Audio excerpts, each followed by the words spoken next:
Well, time to run it back with the Chiefs and Bills. We've seen this movie before. This time, Kansas City rolling into Buffalo with a perfect record and looking to remain that way. But as we all know, Josh Allen and the Bills would like nothing more than to take that O at home there in Buffalo. Easily the biggest game of the year for both sides. Kansas City 10-0 sounds a lot better than 9-1 once we see the end of this game.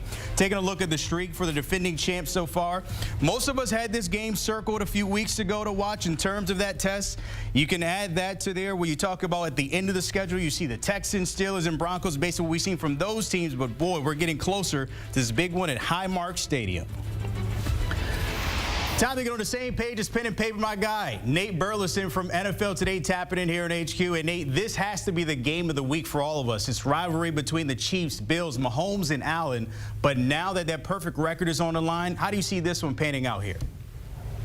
This is going to be tough because throughout the season, the Chiefs have been winning games, as we know, but they haven't been as impressive as we've seen in years past. But here's the thing. I remember being a rookie and my head coach, Mike Tice with Minnesota Vikings, he told me, you never apologize for a victory. So I don't care how you get it, whether it's a last-second blocked field goal, whether it's Mahomes being Mahomes, or it's your defense coming up big with the turnover. With all of that said, the Bills are hot right now. And they're doing it in all kinds of ways. I mean, they're strong on the ground, but they can also throw the ball. My only concern is that you have some guys banged up. We know Amari Cooper didn't play last week. Keon Coleman, I'm hearing that he's not going to play in this one. So they have some pass catchers that they rely on. Hopefully they can be healthy. That's the thing about the Chiefs. Like, teams come in thinking that, oh, we can run the ball on this team because they're finesse. Who said they were finesse? Or we could throw the ball on them because they want to get in the shootouts. Well, who said that's going to be easy? The Chiefs have been one of the best defenses in the NFL over the last few years. So this isn't going to be easy for the Bills either. The only thing I can say, though, the regular season, Bills always show up and show out. It's when the postseason comes back around where the Chiefs typically get their number. This will come down to the trenches, though, and also keeping the quarterbacks in the pocket. Josh Allen has been a lot more mobile this year than Patrick Mahomes has. He's a little more comfortable in that pocket, getting the ball out of his hands quickly. But they're both magicians. As soon as that pocket breaks down and they start to leave and kind of negotiate with their feet, it makes it so difficult for linebackers, safeties, and cornerbacks to keep up with tight ends, running backs running routes, and, of course, wide receivers when we're basically going into scramble drill after running our first route. If we're looking at Buffalo and the 10 games and body of work we're seeing 8-2 on the season, what's that one thing? You mentioned a lot there, but that one thing that can get them over the hump and maybe challenge the Chiefs here. Well, it's the pass game, because we know when the Chiefs want to get into a shootout, they can.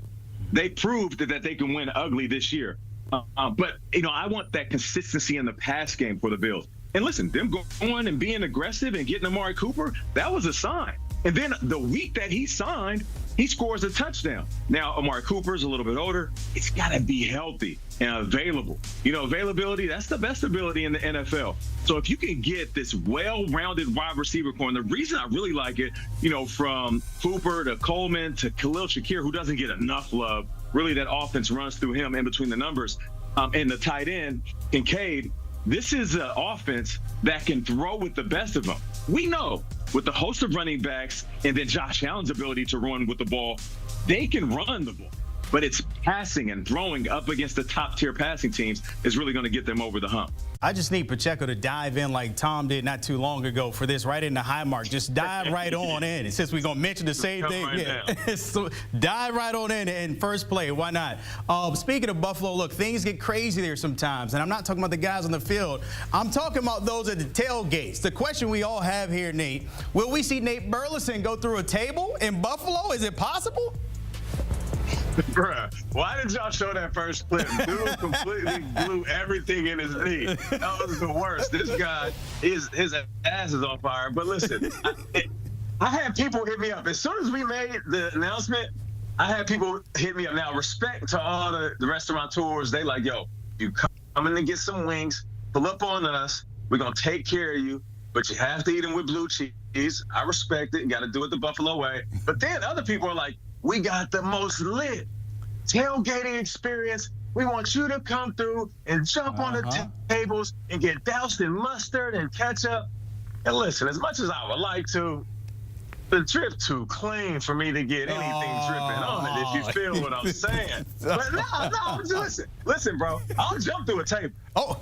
After it's all said and done and we get ready for the game, I'll jump through a table. I'll make that promise right now. Now, Nate, you do know here at HQ the way we work. We clip things and we post it and it goes viral. So those words are already out there. You can't take it back. You do know that. Clip it, post it, let it go viral, and then when I pull up to the Buffalo, I'm jumping through a table. Now, I'm not saying at what height. I'm 43, dog. Too many stipulations. I can't be jumping from the second floor. You know what I mean? You can't take a step on the table. We need to see some type of depth between the two, just so you know. Okay, so what? Okay, what if? Because I got hops. What if I'm sitting there like I'm getting ready to do a vertical at the combine? I leap up in the air and I come down old school WWE style. That's fair. That's fair. You went through the table. We'll take that. But this is definitely going viral. Cool. Let's do it. Nate Burleson, my friend, appreciate you having you on here in the Morning Buzz at HQ as well. You can catch him Sunday in Buffalo at Highmark with the crew, JB, Matt, JJ, Coach, and JJ Watt as well. That one at noon Eastern there in Buffalo for Kansas City taking on the Buffalo Bills. It will be a good one for NFL Today.